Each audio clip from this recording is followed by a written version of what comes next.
Day one of the NFL draft is in the books, and we move closer to day two. Jason Aponte, boots on the ground in Detroit. We're going to talk NFL draft, first round draft pick, and everything San Francisco 49ers related right now. That's Jason Aponte. I'm Brad Graham. We're going to get into it all right now.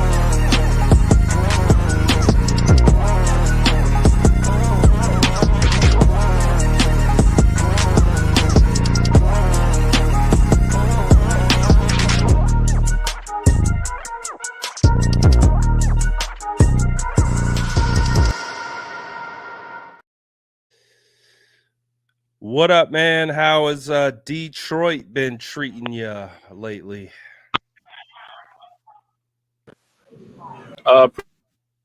Pretty not too much exposure to Eminem, so it's been really good. Big Sean performed. That was actually pretty cool. Just staying out the way and watching this draft unfold, and obviously overreacting as everyone is to 49ers moves. So living a dream.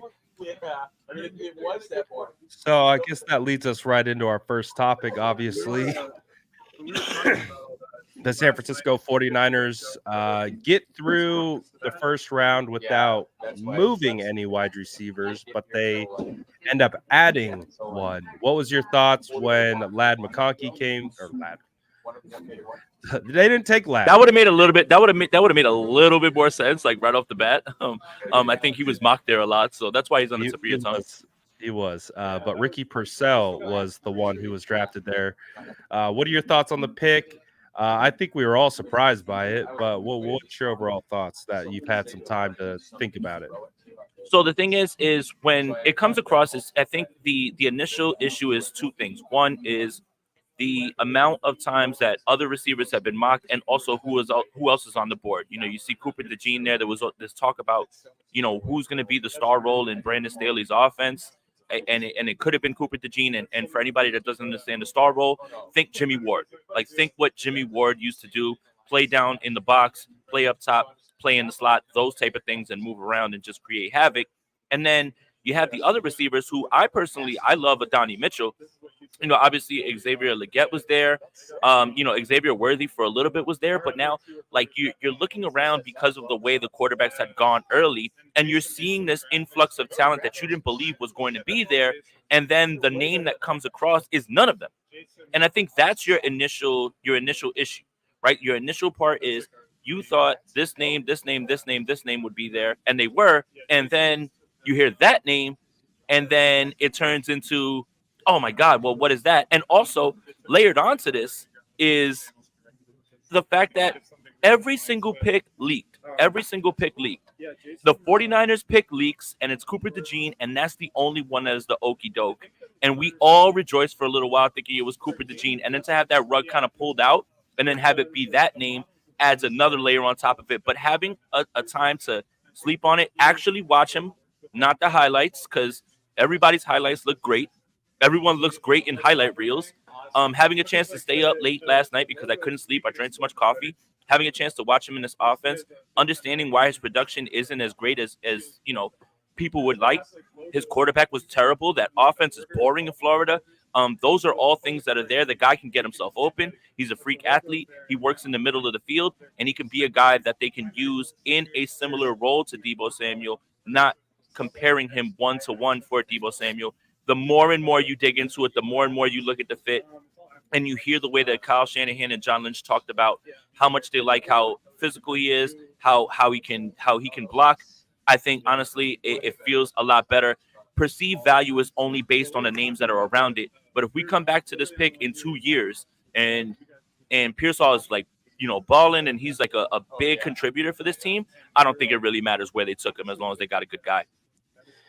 I think you're absolutely right, and I think you hit it right on the head. I think the biggest issue is just perceived value, right? But when you talk about perceived value, when you look at Ricky Pearsall and you look at where he's ranked, basically amongst most major, draft publications and all those types of things, he's right there in the early 40s. So all things considered, I think you and I can relate to this in a sense of how we You know, just trying to make it make sense for guys like us who do dynasty drafts, and you have to play the board as it comes, and you also have to look and project out. The 49ers aren't getting this guy most likely at 63, Nope. because when you look at where he's ranked, I mean, if you want to talk about perceived value, you see a lot of 42, 42, 43, 44. Hmm. So, yes, is it a perceived reach, especially over some of the names on the board? AD Mitchell, Lad McConkey, Xavier Leggett. Yeah, definitely feels that way. But also, Jason, as you and I know this about evaluation, beauty's in the eye of the beholder, right? 100%. So if and you are, that's part of that clear. And I also that when the Warriors were on the clock, I saw this little snippet from the Pat McAfee show when he had Bill Belichick on, and they had all the wide receivers. Guess who Bill Belichick predicted was going to be the pick? Yeah, we all know how Bill likes his let's just say But it was certain still over certain Lad. receiver. It was still Yes, over Lad. and that's what's it's funny, right? It's funny because that's who I saw as like a Kyle Shanahan receiver, right? Was Lad. Like it felt like him, you know? I'll be honest. I will be 100% honest. When watching receivers, I never really got a chance to look at Ricky. When I watched him last night, and the hard part about actually watching guys, again, the highlight tape is just going to show you all the good things. Watching the plays that he's not involved in, what happens when things aren't going right, what are some of his perceived negatives, weaknesses, whatever those things are, you still walk away impressed with what the young man can do. And I want to throw this at you, Brad. I want to throw this at you, Brad. Everyone talks about offensive line, reasons, Super Bowl, whatever. Fine, fine. I think we all agree that the 49ers can still address the offensive line. Good news, guys. There's 9 more picks. It's not the draft didn't end yesterday. There's 9 more picks. But doesn't it feel like Kyle Shanahan wanted to get natural separators one-on-one, that he doesn't necessarily have to scheme wide open at times? And this is not a slight at Deebo Samuel. We all know how good he is. But I think when it boils down to what he saw in the Super Bowl, I think he was much more worried and troubled by the fact that these guys had a tough time getting themselves open against very good coverage. And I think and he found himself a separator. Yeah, he absolutely did. He got a guy who can.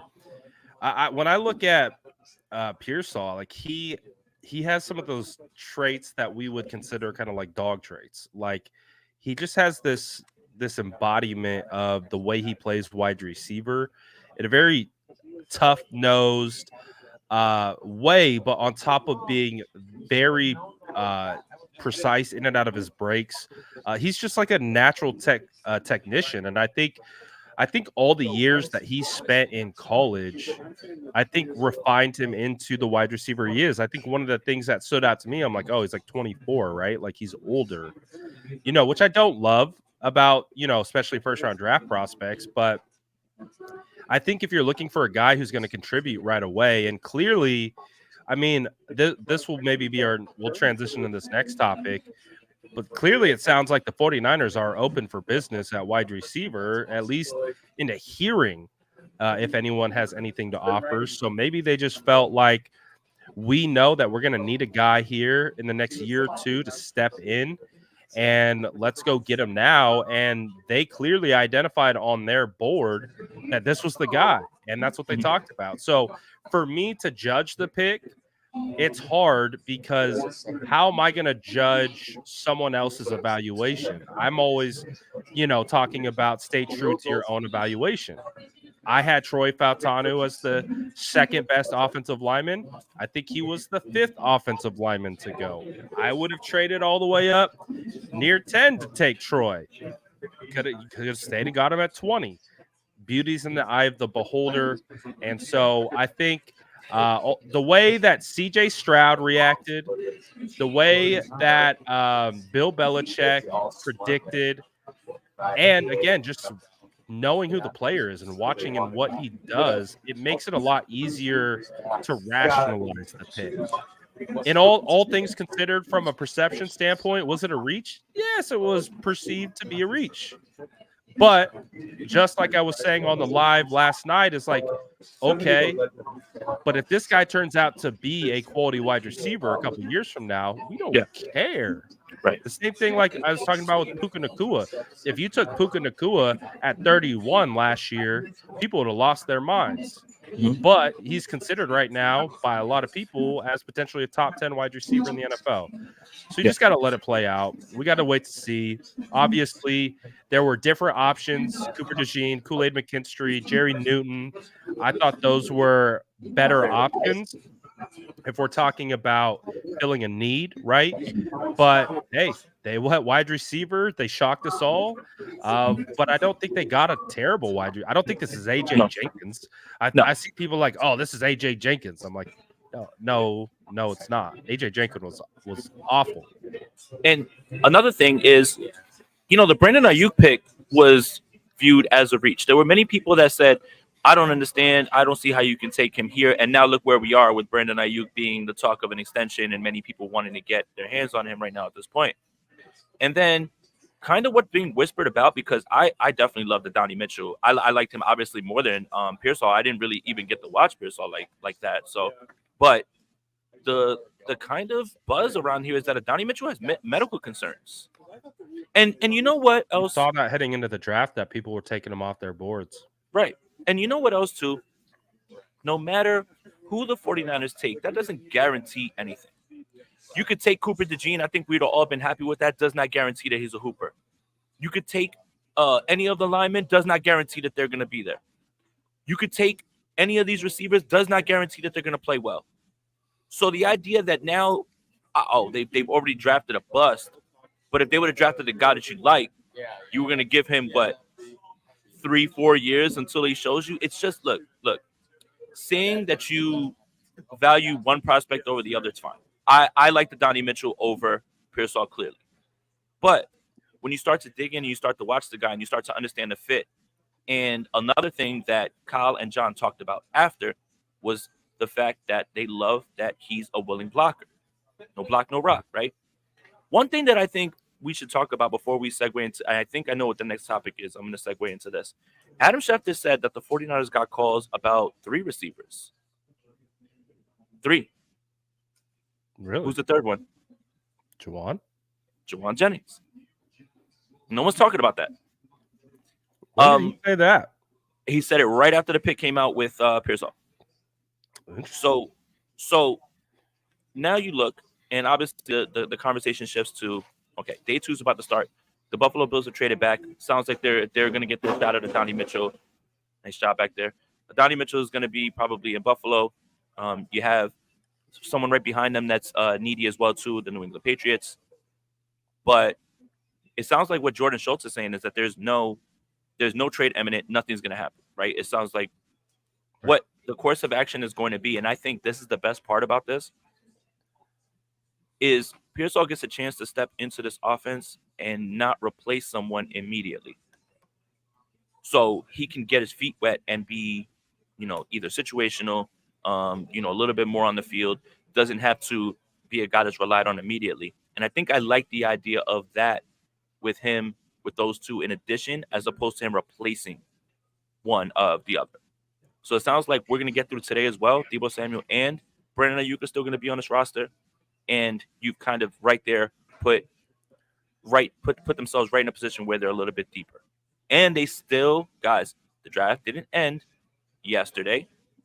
The 49ers can still draft a lineman today. Sounds like, it feels like Roger Rosengarten. Come on down, doesn't it? Right? But I hope it's Smoke Show.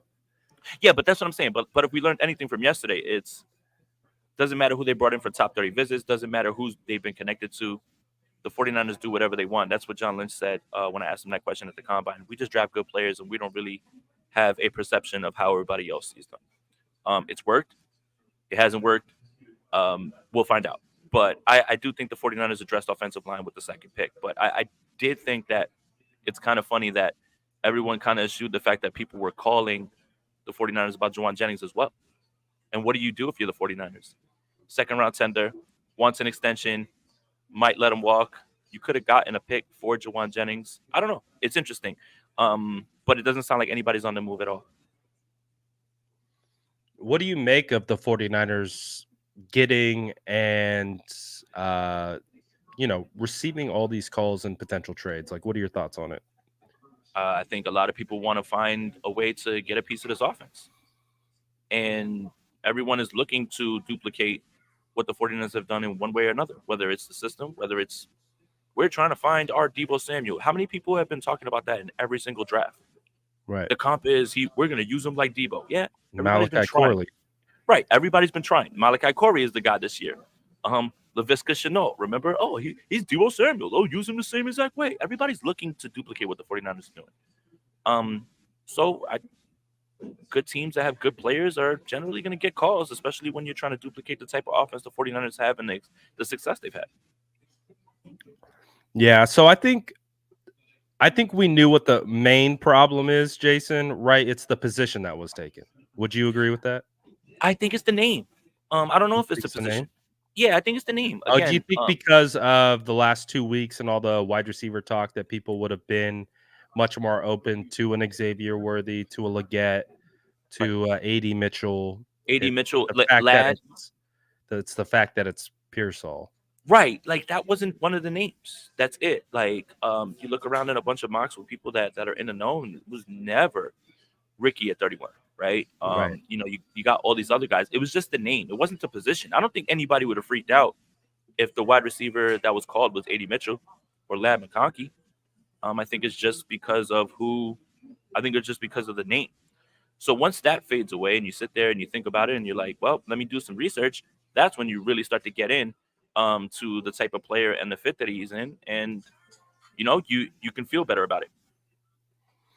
Yeah. So, man, it was quite the whirlwind. What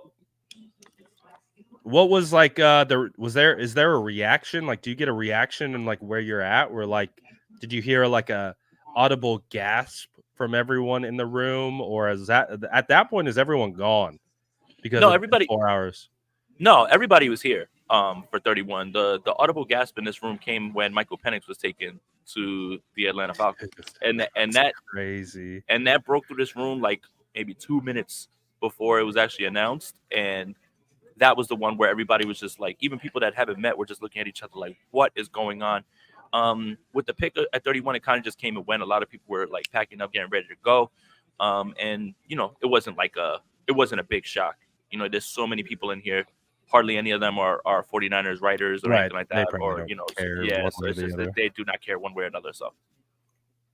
So, what do you think the most likely outcome is? I think you already kind of alluded to it, but most likely outcome is the San Francisco 49ers top 4 wide receivers next season will be Brandon Ayuk, Debo Samuel, Jawan Jennings, Ricky Pearsall. Correct. I think that's pretty much. You can sit here and worry yourself throughout the second and third round to see if there is a trade, but there's not going to be a trade. It doesn't look like. So that's it. This is what you're going with. The band's back together. You've added somebody who you can see move forward in this offense, and then you deal with the Debo Samuel thing next year, and you figure out what you can do next year. I don't think it's hard to kick the can down the road at all. I would say I wonder if there's any like lingering like feelings or drama, but it feels like this group has gone through so much that they just brush it off and keep moving forward, right? Like whatever.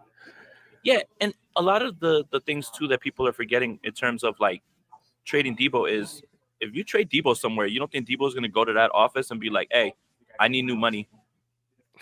Um, that's another Yeah. thing that you got. Like like I want more money now. You brought me here. You obviously care about like what I can do for your team, right? Like I I think a lot of people are forgetting that part too. And again, the 49ers have their value of their players, and they're not gonna wait.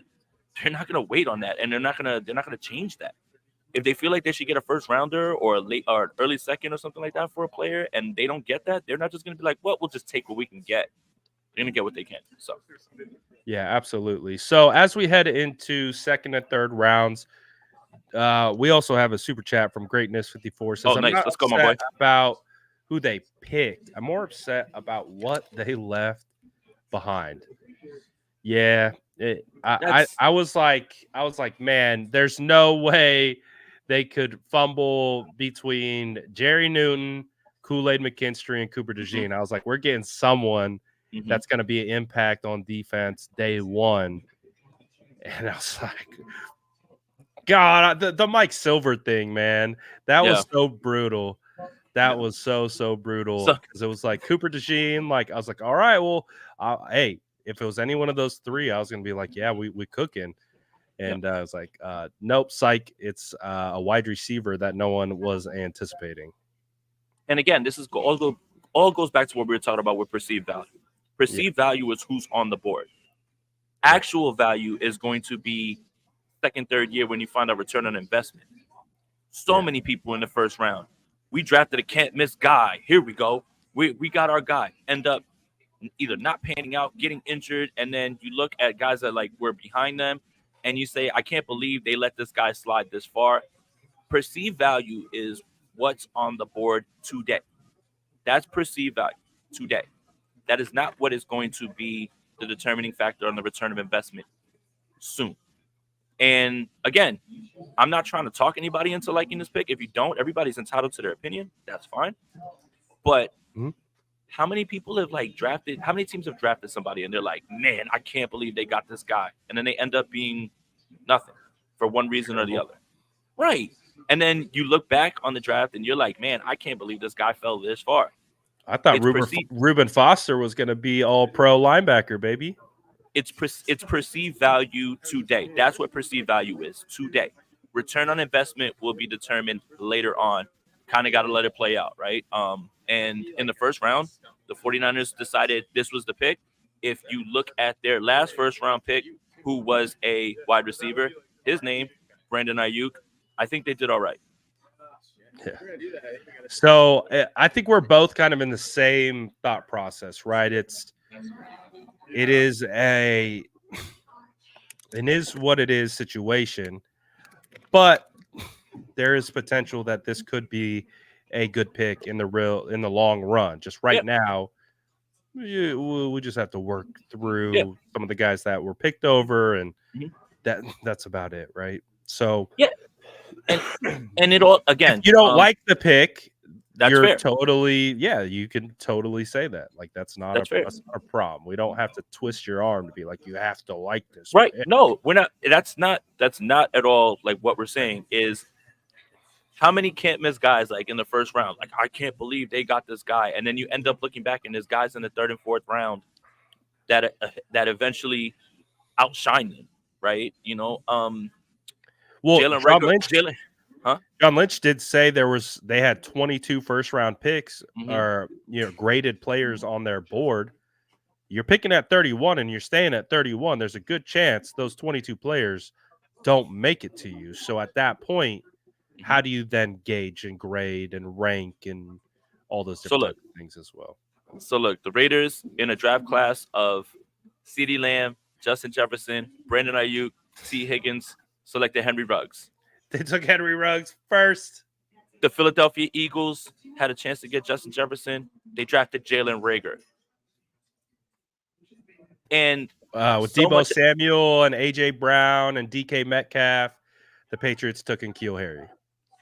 the 49ers took Jalen Hurt. Oh, not that again. Damn it. Over who?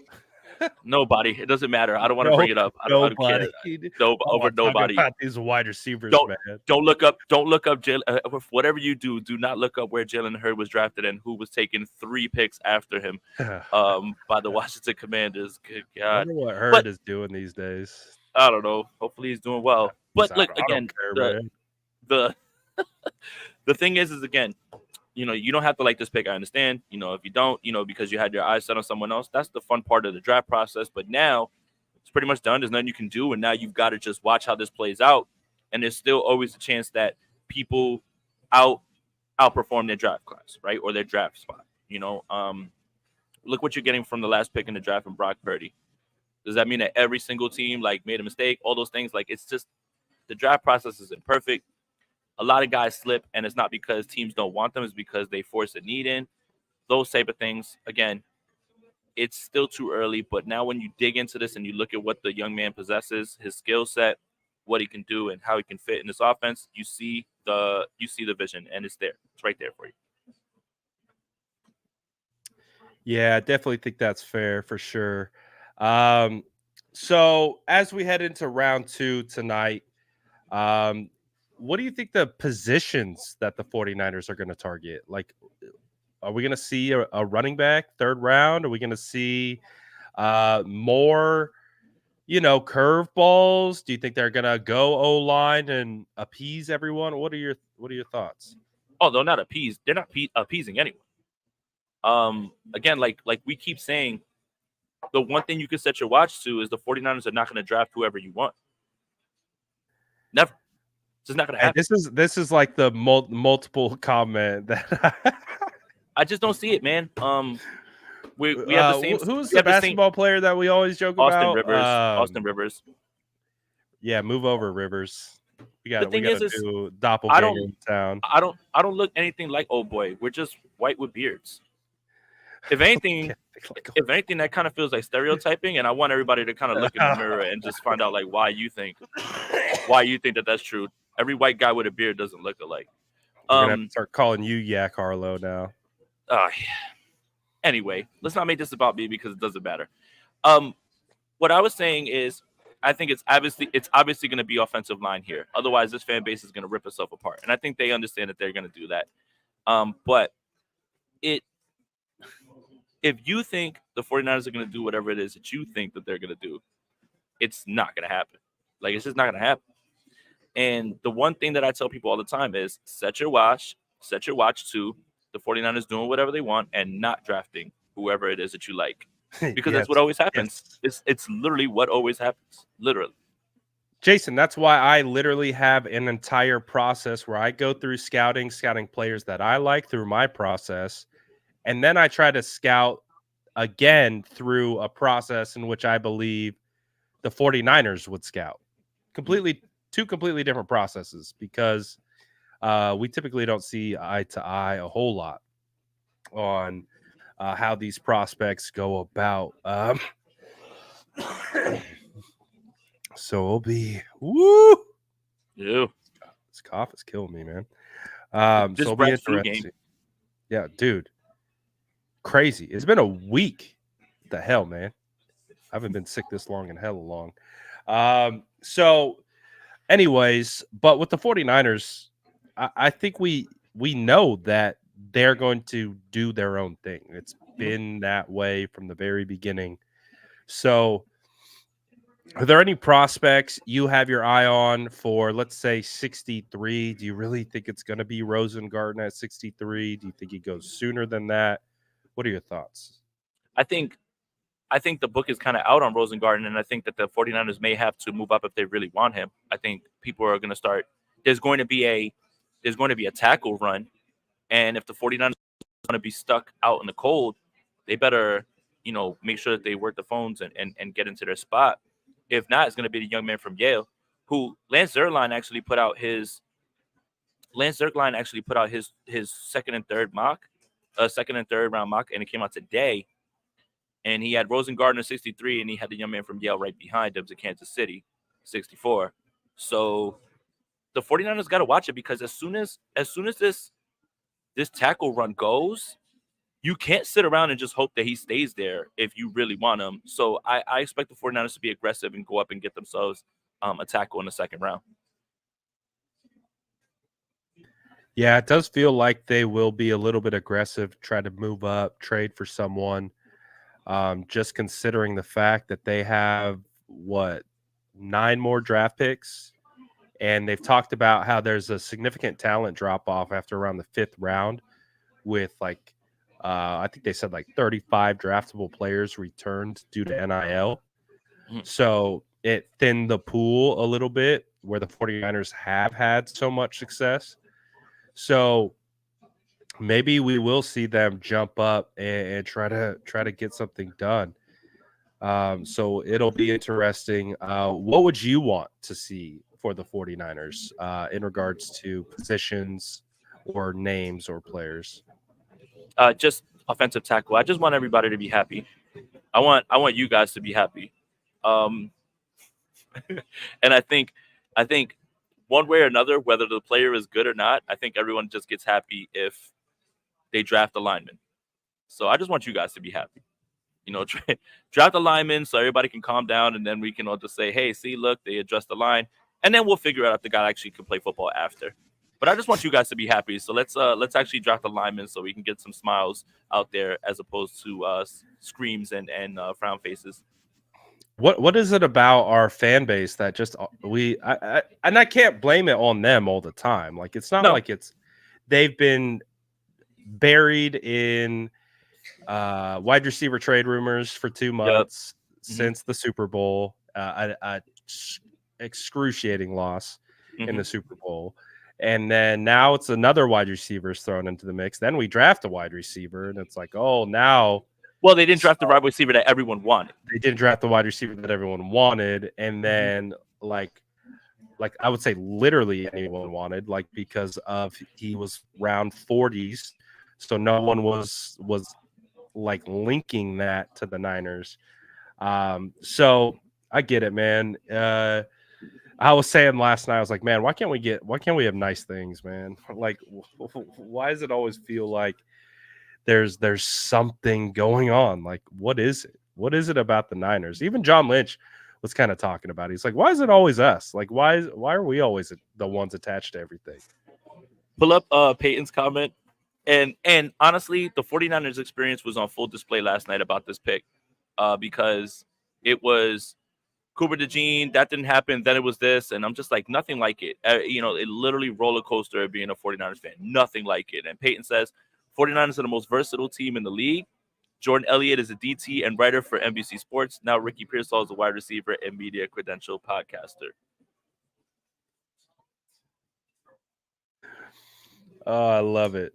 I love I it. don't want this. I don't want this to start. Please, guys. I don't want this to start. It's gonna happen. It's too late. It's already started. I mean, dude, as soon as the pick came out and they said, and everyone saw his face, all of a sudden we drafted Jason Aponte. No, we didn't. I hope not. Like No. you know that video of the guy where he's like, I got drafted, but like, what is it? He's sitting in the house, and yeah, and then he calls his mom. He's like, I don't want to go to the NFL. Like literally, that's what I was saying to him. I don't want to play, man. Are you crazy? Are you crazy? We do. Yes, I agree. We do have nice things. It just feels like they're always bombarded with some other silly things that go on. Deuces Mhm. TV says, can any of the media ask Ricky about how? Can you read this one? Yeah. Can any of the media ask Ricky about how we expect him to block and how excited he is to perfect it? No one has yet and hasn't mentioned blocking once.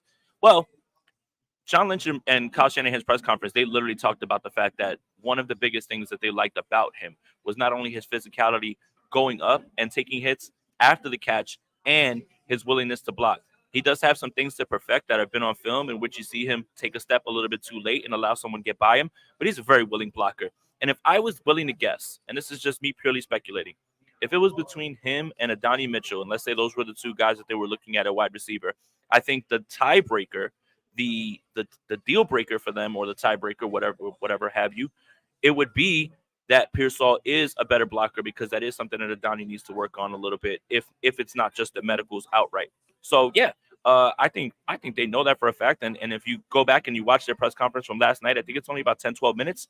Kyle was effusive in his praise of getting his helmet dirty and getting in there. He's definitely going to start blocking. I don't think that they're in a mode where they can draft guys that don't block. They've only done that with Danny Gray, and now look, Danny Gray is probably not going to be on the team for that much longer. Yeah. Do you feel like that this kind of signals that Danny's kind of on the way out? I mean, I would say last year probably signaled that, but probably Yeah, means I mean, look, if it's not the fact that he's injured, when he's even there, he's not active. It did remember when Danny Gray was drafted. What did we all say? This feels like something for Trey Lance. This feels like for Trey Lance. Like it was in tandem with Trey Lance. yeah. Now it doesn't feel like there's a fit here now with him because He's not really a route runner. He's having a hard time staying on the field. It just kind of feels like the fit and the way that they had it and what they were looking at wasn't necessarily part of what they're doing now. And that's the one thing that we know is the 49ers will cut bait when they realize that, it's definitely not going to work. Yeah, absolutely. They've definitely made it clear that they won't hold on to you if they don't think you're going to cut it. So there's a couple Niners like that. So, man, what are the vibes like in Detroit? What is the scene like over there? Oh my God, 275,000 people here yesterday. The most in draft history, breaking Nashville's record. Crazy. Um, the Lions fans are out here, but the one fan base that is here, that is literally like repping and they're everywhere, the Chicago Bears. Oh, They're all out here. They are ecstatic. Think about it. Caleb Williams, Keenan Allen, Rome. Why wouldn't they? But it's been great. I mean, Detroit's been amazing. The only issue is that the downtown area is very limited in terms of like streets. So getting an Uber to go home, it's it's a little bit tough. So you leave here at midnight, you probably get home like 1 or 2 in the morning because you're waiting for the Uber and then trying to get home. But yeah, Detroit's been fun. Detroit's been really been fun. what was outside the Michael Penix pick? What pick Uh-huh. surprised you? What pick maybe you thought wasn't a fit, or maybe a pick you really liked? Sean Payton better thank his lucky stars that Michael Penix got taken at 8 because everyone else should be slamming him for taking Bo Nix. I And thought that he was thinks crazy. he thinks he's so smart too. Look, I don't know what it is about Sean Payton that makes him so unlikable. It might be his face, might be the way that he does business, might be the fact that Kevin James played him in a Netflix movie. But He seemed him a lot going to more likable when Drew Brees was his quarterback. I don't remember him being this unlikable before. yeah, it's really easy to be a good coach when you have one of the greatest quarterbacks. Funny how that And works when you don't have that. all-time nice guy too. Yeah, but it's funny when he goes to the podium and he says, "I was baiting the Minnesota to go get JJ McCarthy." Yes, smooth move, idiot. And then you drafted Bo Nix. Who cares? Bo Nix, Zach Wilson, Jarrett Stidham. Make me puke with that room. Like make me vomit with that room. The only the it's funny because it's Aiden O'Connell and it's um Gardner Minshew for the Raiders. And Yeah, somehow, yeah, yeah, and yeah. somehow the Raiders drafted a guy and they still have a worse room somehow. What did you think about the Raiders stacking up two top tight ends on top of each other? Just rate like all right. So the Raiders clearly they wanted to try to get to Jaden Daniels. That wasn't going to happen, right? That was Adam Peters' guy. But I don't understand it. Michael Mayer is a good player. Like everyone was pretty big on Michael Mayer. And Yeah. Brock Bowers now, like what? It's I don't know, man. The Raiders are Raiders. That's why they are who they are. What did you think about no defensive players going till pick 15?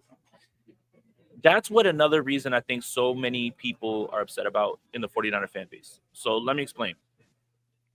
You look at the way that everybody's doing business and they're adding explosive weapons and you obviously look at what Kansas City's done and then the 49ers have a chance to do something defensively like add coverage and then they eschew that. So I think that's part of the frustration as well too. Is the first 14 picks are all offensive guys. You start to see everybody starting to get a little bit more explosive. I think the 49ers do actually play the Chicago Bears this season. So Well, you'll the see the Cardinals got Marvin Harrison Marvin Jr. Harrison. Yep. I mean, Seattle addressed with Byron Murphy. That's fine. But I do think that's a little bit of the frustration from 49er fans at pick 31 as well, too, because you see all of this offense being added. You see the way that everybody's going towards offense. You have a chance to get yourself a corner, someone who can defend, and then the pick comes across that way. So, yeah, I think that's another reason because of all the offensive picks that you saw early on. Yeah, I mean, it did feel like. I mean, I thought cornerback was for sure going to be the pick. Two free agents in Travarius Ward and Diamador Lenore next year. You brought in Isaac Adam and Rocky Sin, but felt like a great opportunity to add a guy with high caliber traits right there. I wonder if they would have went Nate Wiggins at 31 if Baltimore didn't snatch him. Do you think they That would one, have? I would. Oh my God, I'll tell you this: if Nate Wiggins was on the board and they took Ricky Pearsall, I would have really been upset. I would have really been upset. Like I would have came back here today and said, "Look, I kind of see it," but I would have been upset if Nate Wiggins was on the board and you didn't take it. So like again, with the way that the offense was going early on, when they were going like all the way down, all offensive players, you start to look around and you're like, man, Terry and Arnold still on the board, Quenya Yeah. Mitchell still on the board, and you're like 49er fans were just hoping that Kool-Aid would be there at 31. Then you start to look around like, oh my God, could it be someone who is honestly put up a little bit higher?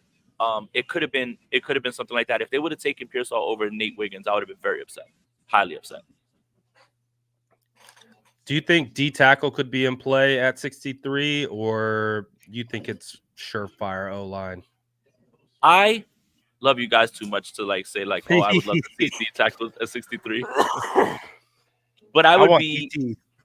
I would be remiss and I would be silly if I sat here and told you that there's no chance that DT is going to be in play at 63. I would think it would. I I think it want would be Rook. silly. Yeah, I got two options. I want Rook or I want Blake Fisher. There's more than two options, but those are the two guys that I like are at the top of my list. I think Michael Hull Jr. would be an awesome selection. Kieran, like you talked about, out of Yale, he could yeah, be a potential good spot right there. Maybe Max Melton out of Rutgers if you wanted to go yeah. there. Met with the 49ers a ton. DJ James out of Auburn also met with the 49ers. I like Jalen Wright out of Tennessee at running back. What do you think about that potential of it really being a running back in the third round?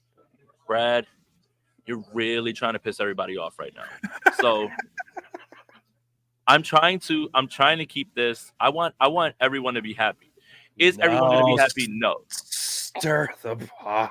Yeah, it's like you're talking running backs and you're talking defensive line. That's the easiest way to get everybody up in arms now at this point after this pick at 31. Like if this pick at 63 is not offensive line, God help us all, man. Like God help every single one of us. I might just log off of Twitter today. I'm just not gonna say anything. I have no thoughts. I don't know anything about football. I don't care. I'm just done. I don't want to. I don't want to talk anything about it. Like I I'm don't just want gonna to. get up. Yeah, I'm just gonna pack up and leave. I'm just gonna leave, and I'm not gonna go. I'm not gonna go online. Nothing. I'm Got to not be like writing. the LeBron Yeah, meme where just he just packs exactly. up Just get and up. he Yeah, I'll walks just pack out. up and just walk out. Exactly, just walk out. So, look, honestly, I want it to be offensive line. That's what I think that we're going with. But when you start to talk about running back, when you start to talk about defensive line, I think they will be addressed. But please address it tomorrow. Please address it tomorrow. Not today. Tomorrow. I think I'm becoming an agent of chaos. Yeah, you definitely Uh, are. You know exactly what you're doing too. Like you're talking about you're literally there are a bunch of people in these comments that are saying they dislike the pick of a wide receiver at 31. Now you're talking about eschewing offensive line for running back or defensive you line. know what I think it is, Jason? I think I'm so tired of hearing everyone bitch and complain about everything that it's That's like true. I'm almost like, you know what? I kind of want this to happen just to watch you.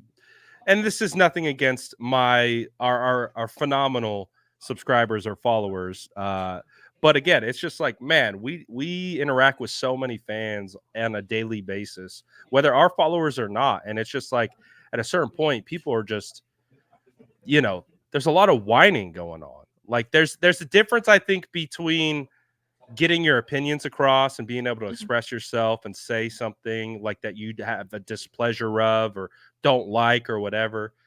But there are just some people out there that are just you Well, can see the tear coming down the face and you're just like, come on, man, let's I relax a think little bit. I think we should say these things to ourselves. We are not in control of what the 49ers do. They are not going to draft who you want. That's not And true. We control everything. That's what all the people tell us in the I comment I had section. I had someone We yesterday control it all. when I was on Twitter. I was like, "Oh my God, is Terry and Arnold slipping?" And they're like, "Why are you jinxing it?" And I was like, "Listen, man, if I had power over what happens with the 49ers, they would have a ring already. They would have had one of these rings." I was like, "Trust me, I would have made this happen." But look, we're not in control. The team is going to do what they want, and I still want them to draft offensive line just to make at least some people happy because it's still not gonna. Because no matter what, if they take an offensive lineman, people are still gonna be like, "I can't believe you left this guy on the board." It's never gonna be everyone that's on board with all of that, but Well, Jason, it's just wait until it's the wrong offensive lineman. Just wait uh, until it's well, a reach on offensive line, like someone that no one was right. anticipating, right? So that's the thing, right? So Cincinnati taking Amarius Mims, that's definitely a choice. That's bold, That's very bold because that's bold. your and we talked about it. That's your sink or swim home run strikeout pick. Yeah, That's I like. It's literally there's literally he little in could turn between. out to be phenomenal. Right, He could be absolutely terrible as well. and his It's a the ceiling is high. The yeah, floor, the floor's in hell. it's one of the lowest floors maybe in the draft. Right, Yeah, and Faltano's on the board. All these other guys to go Mims over him. That is a choice. It better work.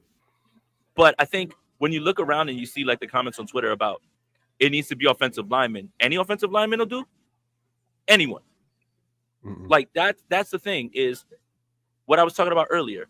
We're just drafting people and just saying, well, we need this position, so let's just look up. All right, let's just take this guy because we have this need. That's when you find yourself in that problem. So yeah, it's a little bit dicey when it comes to that because you want an offensive lineman, but then you get him, and then you find out when he gets to camp, or you find out when he gets on the field that he can't play. You know, are you going to be happy that they just took offensive line? Like again, it's an imperfect science. It's tough. It's really hard.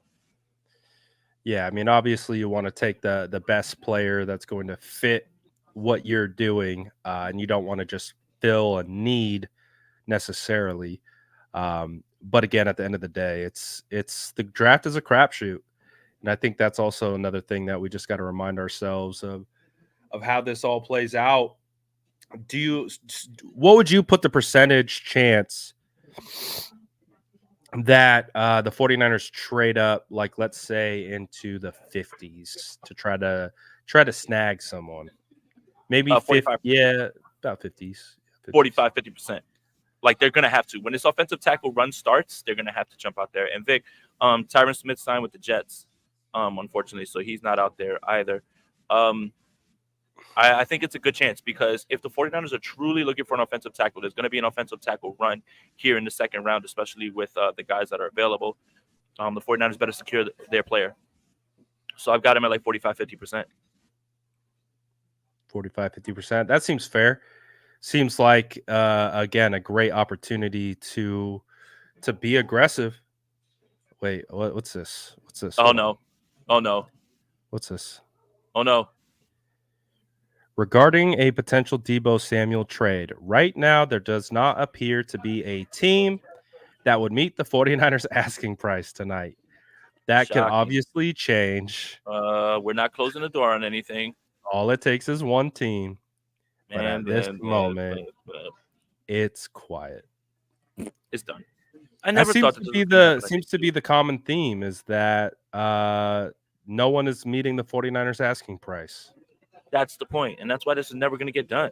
It's done. It's done. Once you got past that Jacksonville pick, and they took Brian Thomas, that's it. It was done. It was done. So yeah. Yeah, I did. I was like, oh, when the Jags moved back to 23, I was like, oh gosh, that might. No, what was worse is we're in this room, and Jaguars trade comes up, and we all hear it, and like my heart sinks. Oh, My because you heart. didn't know it was like I didn't know what a it was. drop It's back. I heard Jaguars trade, and it's almost like when your ears like have that ringing noise. Like I stopped like hearing the rest of it. Like and I started to like already like my heart started racing, and then it said trade back, and then I was like, oh, I was like, that's not for Brandon Ayuk, and then I was like, oh wait, that means 20 and 23 are now the places that they can go. So, but yeah. Once it was done at 23, I was just like, yeah, that's it. Like, there's no more. Like, there was never a chance it was going to be 28 with Buffalo. That was it. Those are your landmarks. It had to be Jacksonville and Pittsburgh. Those were your landmarks. After that, I never felt like there was ever going to be anything with either of those two guys. Yeah, and then that's all she wrote. Like, you don't think there's any chance, like a second and maybe something else gets it done for Ayuk or Debo, like I expect no, hypothetically. not Ayuk at all. I not Ayuk at all. Yeah. At all. If it was going to be anybody, it'd be Debo, and I'm gonna put that at 5%, just because I Yeah. don't want to close the door on anything. But yeah, no, no, no, no, no. Yeah, when they had that original report came out that it was like, "Oh, maybe a second and something else could get it done for Ayuk." I was like, "No." That would mean like the 49ers were desperate to trade him. Like that's not good value. Like Yeah, that's not a good move. it So, it never feels like they're just like, oh, please, somebody just take him. At this point, it's just like, run it back one more time. You still have everybody under cap. But remember, no matter what happens, if Brandon Ayuk doesn't sign his contract extension, he's still on his 5th-year deal, and they can the 5th-year option. They can still franchise tag him, so he doesn't have any leverage. He's not going to sit out. So why not run it one more time? See what happens with Pearsall. Keep going, and then find out. I think that's one thing that you have to respect about this organization. Like even when having these trade conversations, they aren't bending over backwards to like try to just get guys out the door. Like they have a value. They're going to stick to that value, and if no one reaches where they need to be, then they have zero problems just being like, "All right, we're going to just pivot and keep it going with what we have." So, Not to um not to rehash the whole issue, but didn't we learn that with Jimmy Garoppolo? we did. We were learned that first with Debo. It was then reiterated with Jimmy and the side field fiasco, Right. and then him actually being the starting quarterback that year, and we just relearned it again. So, that's been a huge talking point for I think probably both of us is like, yeah, yes, there might be calls, yes, there might be interest in potentially trades or movement with said wide receivers, but they're not going to just take whatever you throw at them. It has to be a certain price, which is going to be expensive. And if it's not met, it will not be considered. They'll listen, they'll pick up the fall or the calls, they'll probably shoot a counter over. And if the other team says no, it's too expensive, then they said, great, have a good day. Yeah. We're And not the store that you want to be shopping at then. and that's it. Again, we don't give away players, right? Like that's literally something that they said. And that was during the time when they were, moving Jimmy Garoppolo. They were looking, we don't give away players. So they Yeah, they literally, didn't get the value of a starting quarterback, so they and didn't so move you him. know what they said? They said, hey, sorry, man, we told you that you were gonna leave, but we'll just bring you back. And it's just like, hey, no hard feelings, right? Like, like they're No okay big with deal. it. Go Right. lead this team. They will go through the hard conversations, the awkward conversations on the back end, but just giving somebody up for nothing, that's never been what the 49ers have done. And I think we need to realize that when they value a player at a certain spot, they're not just going to say, well, we didn't get a first round pick, so let's just see what we can get. Like when they traded Trey Lance for a 4th rounder, that was literally the best that they could do, and they knew that that's what they were looking for, and they got it. So I think that's a little bit like where we should think about it. Absolutely. Any bold predictions, anything, whether 49ers related or other teams related, stuff that's going to go down tonight? Bold prediction: the 49ers are going to piss you off again tonight. Um, that's a super bold prediction. You 49er fan that's watching, you're gonna get pissed off again tonight. And then content creator are going to piss you off just by talking about the pick and trying to rationalize it to Or make it make or sense. or if you really want to piss people off, not only after you're pissed off, what you do as a content creator is you tell people you don't understand ball. That's why you don't get this pick. You look, don't watch the look, tape. look. You don't know ball. Look, I want to reiterate this one more time. Everybody is allowed to have their opinions. Everybody's allowed to fan the way that they want. Everybody's allowed to evaluate prospects the I way that they agree. want. I agree. No one knows more than the other. We all have insight. We all have things that we want to share. We all want to bounce things off of each other. So whenever someone gets drafted and you're not in love with it, if you don't like the pick, you don't have to bend your will to it. If you come around to it and you start to see the light, genuinely, that's fine. But I really do dislike if someone says, I don't like this pick, and then you go, well, it's just because you don't know ball and you haven't watched it, everything. Like that's the part where I'm just like, all right, man, like people are allowed to feel however they want to feel. And you should And allow them to, it's to go funny through those because feelings. it goes both ways, like, right? Like, if you say your opinion about how you feel about something and then, Mhm.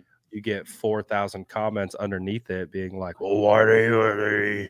It's just like, dude, just if you don't agree, just go the different direction. Like it's Yeah, that simple. Like, yeah. uh, anything else cooking for you tonight? What do you got? What are you going to be doing during the draft? Draft is starting. Right now, I'm in the media room. I'm gonna pour myself my third cup of coffee. I'm fading here, man. I left here. I got here yesterday at 3 o'clock. I left here about 12:30. I didn't get home until 2. I didn't fall asleep after watching Pearsall and doing all the rest of the stuff that I had to do, like writing and stuff like that, until like 5. Then I got back up at 10, and I got myself back here at like 12 because I had to do more writing. So I've been here for about 7 hours already. Damn. Yeah. We're almost done here. We're powering through. So I'm gonna get some coffee. Look out on Nanners Nation. I'm writing Draft start. live. Is what is going on. Starting right now. Starting right Draft now. start. It's starting at 4, not at 5. Right now. It's starting right now. Yes. Right now. All right. Well, I guess Perfect we time for us got, to end. Yep. round 2 starting. I thought it started at 5. It started at 4 today. Yeah. All right. Well, perfect. All right. So let's see what's going down with the draft. Appreciate everyone tapping in. Smash that like button on your way out. Sub to the both channels, and we'll see who's getting pissed off tonight.